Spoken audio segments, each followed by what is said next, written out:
Infor Quality Management is a quality control system that helps you ensure that the products you deliver to your customers meet their expectation and that the products you receive from your suppliers meet yours. Use the communication modules to improve and strengthen your relationships with your customers and your suppliers and your employees. You can do things like audit your suppliers, have internal audits, take key input from your employees, measure your employees' skills, hold courses to strengthen those skills. You can also take feedback from your suppliers, customers, and employees. That feedback might be in the form of, well, from a customer, it might be in the form of a complaint. Here we're looking at a complaint that's come in from this particular supplier. We're going to monitor that feedback, document it, make sure that someone is controlling and managing that feedback to a resolution. It can be acknowledged. We can record what our response will be. Here we've initiated a corrective action to make sure that we get to the bottom and the root cause of this issue and have systematic improvement because of that root cause and corrective action. Let's go follow this and drill into that corrective action. Here's the corrective action for that particular item documented, what the subject and cause of that corrective action is. We can see its full life. Nancy's been managing it. We're documenting what happened, where that corrective action initiated across the entire supply chain, what our immediate or containment actions will be, and what that permanent corrective action is determined to be. Now, it could be that before we could determine what that corrective action is, we might have had to have had a root cause analysis. So let's go see. In this case, we sure did. We had a root cause analysis called Forklift Project. And let's drill into those details and see what that root cause analysis team found and how they determined what the root cause was. Well, here we followed our train of thought and we see that Murray is the leader of a particular team with a purpose. Here's the folks on that team. Could have been, in this case, it was all employees, but it could have been from across that supply chain with suppliers and customers involved as well. What kind of tools they may have used, in this case, just brainstorming. What meetings they may have held or have scheduled to be held.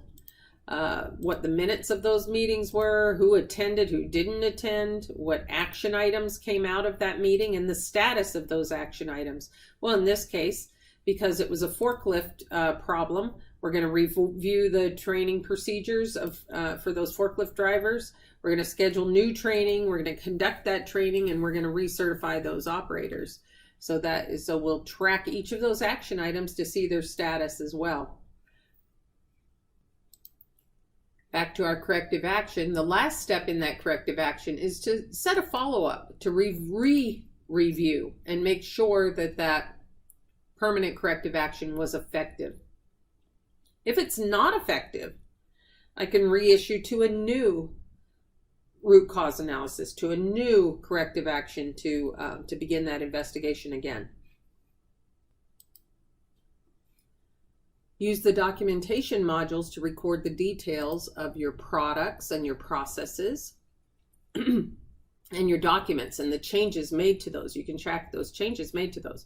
You can also prepare failure mode and effects analysis, helping to determine solutions for problems and processes with processes as they arise.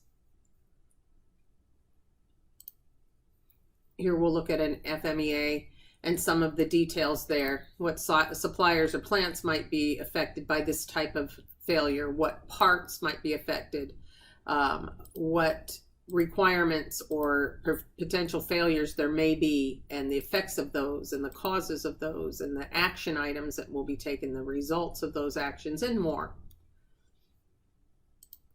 You also can, if you require advanced product quality planning, APQP, or PPAPs. Those can also be documented here and tracked, that planning for the quality throughout the life cycle of your products, as well as production part approval processes, if you're in those industries that require that, like automotive, aerospace, and medical device. Other areas within IQM, in the control area, I'll collect information about products and processes that I'm inspecting. I have inspection plans that will specify what I am to inspect, when I am to inspect it, what characteristics are to be inspected, and even those lot size and sample sizes. Here I'm seeing an inspection plan for a particular item that I buy. I happen to buy this one. It follows a skip lot plan. In other words, as the quality improves, I can inspect a smaller and smaller lot size each time. Down in the bottom, I see a summary of the characteristics that are to be inspected. In this case, 3 characteristics. The details of those inspections are on page 2. So as I drill into thickness, I'm able to see what I'm looking for exactly when I measure thickness. I'll measure it with this micrometer. I am measuring thickness. I'm looking for a variable standard of 25 plus or minus 5 millimeters. So those are my details. So when it's time to inspect, an inspector will be driven to exactly what to look for.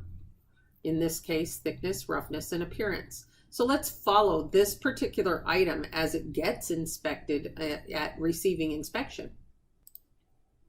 As items that require incoming inspection are received through ERP, that information is passed here to quality and becomes part of this to-do list for my incoming inspectors. The system is going to point out certain statuses. For example, this is a first article for this item. It will marry up the inspection plan with the item being received. So let's take a look at this first item. It's already been inspected, but we'll just see how that all came together and what an inspector might do. They select an item. They can then drill into additional details about that item. For example, what PO number did it come in on? How many came in? Was there a cert? Attach documents if needed. Here we've drilled in to see that C of C. There's also a damaged box. If there's a picture of that damaged box, we can take a look at that as well and have that as part of the record. So additional information can be added to that receipt. Things like, oh, maybe the vendor's lot number. But when it's time to actually inspect, that inspector will drill into data collection for this item and start to give results for those critical characteristics. In this case, thickness, roughness, and appearance. They're also led to the right number of samples that require inspection.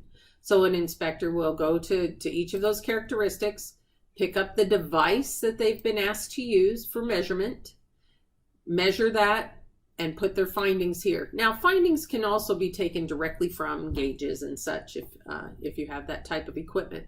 But here, the inspector on sample 1 found the thickness to be 25.5 millimeters.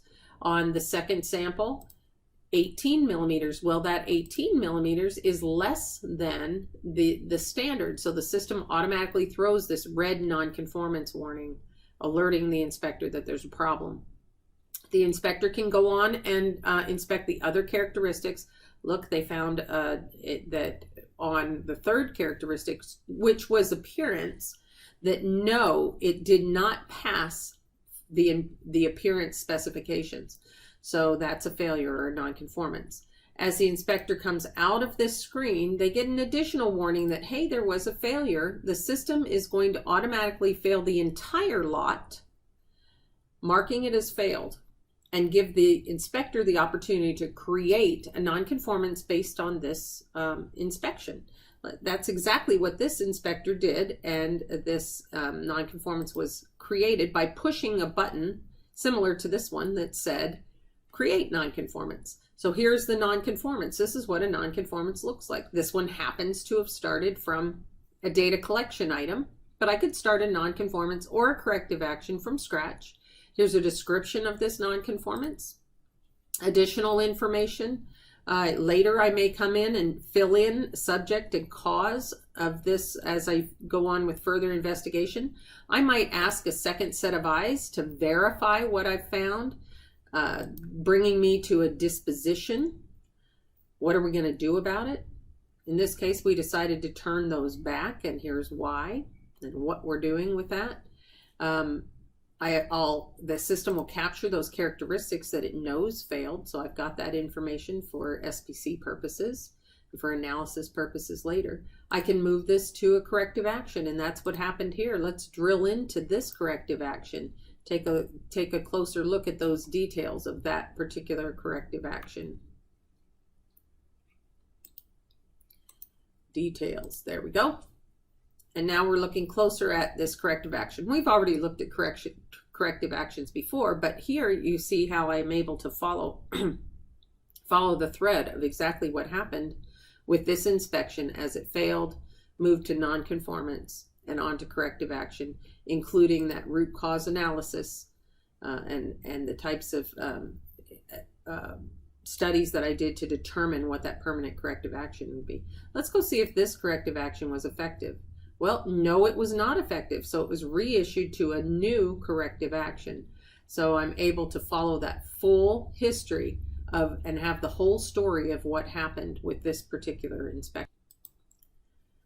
We've covered quite a bit of ground of the areas within the quality system here, but I wanted to point out that all throughout, I'm able to collect that cost of quality to start to understand as I'm doing these actions within the quality system of maybe calibrating items or performing preventative maintenance on my equipment or doing a root cause analysis in those corrective actions. I'm able to collect the time and the type of activities that I'm doing to get that full cost of quality, allowing me to analyze those costs and understand, what's the cost of good quality, bad quality, appraisal versus preventative, reactionary versus preventative, so that I can focus on the right things and reduce that cost of quality.